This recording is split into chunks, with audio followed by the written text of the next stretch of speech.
ପ୍ରବଳ ଲଘୁଚାପ ବର୍ଷାରେ ମଧ୍ୟ ଆମର ଗୋବରପଲ୍ଲୀ ଗ୍ରାମ ପଞ୍ଚାୟତ ଅନ୍ତର୍ଗତ ସମସ୍ତ ଗାଁର ଗ୍ରାମବାସୀମାନେ ଏଇ ପ୍ରୋଗ୍ରାମଟି କରିଥିଲେ। ୟାର ମୁଖ୍ୟ ଉଦ୍ଦେଶ୍ୟ ହେଲା ଯେ ଆମେ ଯେଉଁ ଜିଲ୍ଲା ଆଦିବାସୀ କମିଟି ଅଛି, ବ୍ଲକ କମିଟି ହେଇଗଲା, ପଞ୍ଚାୟତ କମିଟି ହେଇନଥିଲା ଏ ପଞ୍ଚାୟତରେ, ତ ସେଇ ପଞ୍ଚାୟତରେ ଆଜି ଏଇ କମିଟି ପୁନର୍ଗଠନ ହେଇଛି। ୟାର ମୁଖ୍ୟ ଉଦ୍ଦେଶ୍ୟ ହେଲା କେମିତି ଗାଁ ଗହଳିରେ ଶିକ୍ଷାର ପ୍ରସାର ବେଶୀ କରାଯିବ ଏବଂ ଆମର ଆଦିବାସୀ ପ୍ରାୟ ଅନ୍ଧବିଶ୍ୱାସ କୁସଂସ୍କାର ଯେଉଁ ଭରି ରହିଛି ତାକୁ ସଚେତନ କରିକି ସେମାନଙ୍କୁ ମେନ୍ ଷ୍ଟ୍ରିମ୍ କାଢ଼ିବା ୟାର ମୂଳ ଉଦ୍ଦେଶ୍ୟ। ତ ସଙ୍ଗେ ସଙ୍ଗେ ଯେଉଁ ଶିକ୍ଷିତ ପିଲାମାନେ ବେକାର ହେଇକିରି ଅଛନ୍ତି ସେମାନେ ଖାଲି ଚାକିରି ଉପରେ ନିର୍ଭର ନ କରିକିରି ସେମାନେ ବିଭିନ୍ନ ବ୍ୟବସାୟ କ୍ଷେତ୍ରରେ ନିଜେ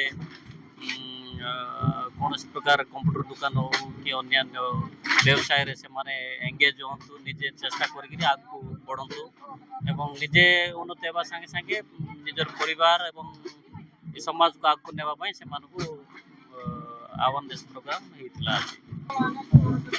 ଟୋଟାଲି ପଞ୍ଚାୟତରେ ଯେତେ ଗୁଡ଼ିଏ ଆଦିବାସୀ ଗାଁ ଅଛି ସେଇ ଗାଁର ସମସ୍ତଙ୍କୁ ଡକାଇକି ସେଇମାନଙ୍କ ଭିତରେ ସମାଜ ଗଠନ କରାଯାଇଛି।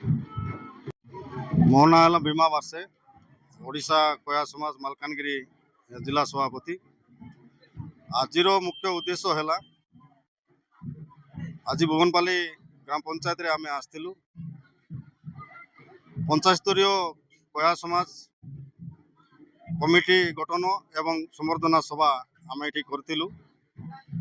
ତ ଆର ମୁଖ୍ୟ ଉଦ୍ଦେଶ୍ୟ ହେଲା ଯେ କୟା ଆଦିବାସୀମାନଙ୍କର ଭାଷା, ସଂସ୍କୃତି, ପରମ୍ପରା ଏବଂ ଜୀବନ ଜୀବିକା ଧୀରେ ଧୀରେ ଲୋପ ପାଇ ଯାଉଛି। ତା ସାଙ୍ଗେ ସାଙ୍ଗେ ତାର ସୁରକ୍ଷା କେମିତି ହେଇପାରିବ, ତା ସାଙ୍ଗେ ସାଙ୍ଗେ ଜଳ ଜଙ୍ଗଲ ଜମିର ଅଧିକାର ଏବଂ ତାର ସୁରକ୍ଷା କେମିତି ହେଇପାରିବ, ତା ସହିତ ଆପଣମାନେ ଦେଖୁଥିବେ କି ସ୍ୱାସ୍ଥ୍ୟ, ଶିକ୍ଷା, ଗମନାଗମ, ବାଣିଜ୍ୟ କ୍ଷେତ୍ରରେ ଏବଂ ଜୀବନ ଜୀବିକା କେମିତି ସେମାନେ ଆଗାମୀ ଦିନରେ ଉନ୍ନତିମୂଳକ ଦିଗକୁ ସେମାନେ ଗତି କରିବେ, ସେଟା ହେଉଛି ଆମର ଆଜିର କାର୍ଯ୍ୟକ୍ରମର ମୁଖ୍ୟ ଉଦ୍ଦେଶ୍ୟ।